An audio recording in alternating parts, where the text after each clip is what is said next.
And for the handful of people who come out and say, guys, this is wrong. We need to look into this. I'm going to object to some of these votes. I'm talking about guys like Ted Cruz, Josh Hawley, other people. What does the left say? The left comes out, tries to ruin their careers. AOC, I kid you not, came out. She's been calling Ted Cruz and Josh Hawley murderers because she came out early on and said that nearly half the members of Congress were killed in the riot at the Capitol. Of course, no member of Congress was even injured, but they were almost half of us were killed. And then she said, yeah, Ted Cruz is trying to murder me. And now she's saying that guys like Cruz and Hawley are tantamount to rapists. I'm a survivor of sexual assault. And I haven't told many people that in my life. When I see a party who cheered on violence that killed 5, maybe now 6 people, a second Capitol Police officer took their life in the aftermath of the attack this past week.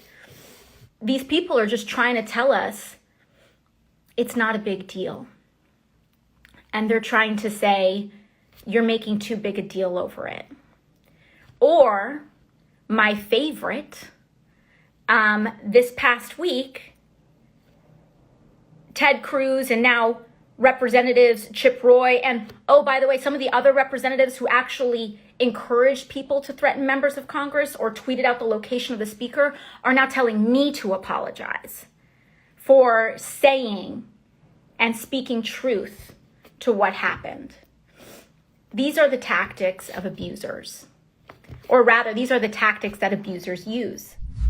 I don't know why she makes that distinction because it means the same thing. So she's saying Ted Cruz, because he followed a constitutional process and voiced his objections to some of the irregularities on the record, he's a murderer. He tried to murder me.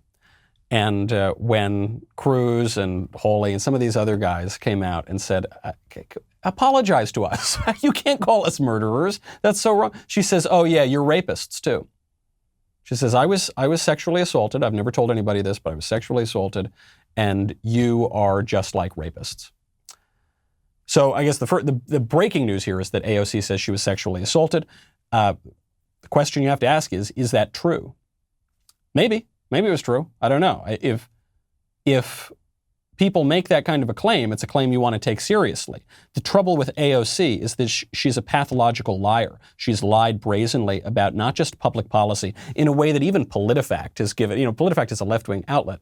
Even they have given her some difficult ratings because she's just lied about, defense spending or immigration enforcement. She's lied about the apocalypse, saying the world's going to end in 12 years. But even more to the point here, she's lied about core aspects of her biography that very few people pointed out. I was one of the few people that was able to point this out because I grew up in the town next to AOC at exactly the same time.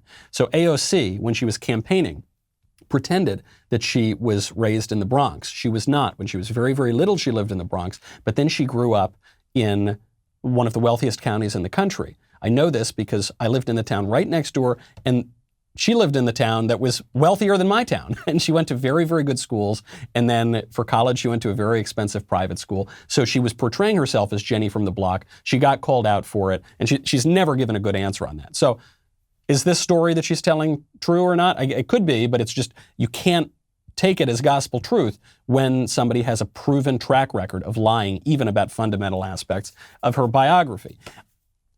The other reason that we have to be skeptical here is because she's being so flippant. She's being so glib about what I think is a serious issue. Right? Rape is a pretty serious issue, guys. It's about as serious as they get. And she is using this, something we've never heard about before. She's using it as just a cudgel to attack Chip Roy and Ted Cruz. She's saying, you guys are like rapists. That's not the language of somebody who takes that issue seriously. So she won't take it seriously. I will take it seriously. She'll trot it out for a cheap political shot. I want to take it much more seriously, I think, than the left does, because there is right now a group of women who are accusing Marilyn Manson, this pretty famous rock star from the 90s, and I guess he's still pretty famous.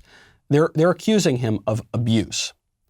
And this term sexual assault, which has only been popularized in recent decades, so it's broader than the term rape, but it does raise big questions about our sort of sexual environment, about our legal regime on this question, and on where exactly the problems really begin. Because the left has all the wrong answers on this. But I think if we pursue the issue a little bit, you'll see where the seeds of this kind of culture were planted. Because in a way, I can't believe I'm saying this, in a way the left has a point. They just don't have the point they think that they have. I hope you enjoyed that clip from The Michael Knowles Show. To check out the full episode, hit the link in the description or download The Michael Knowles Show wherever you listen to podcasts.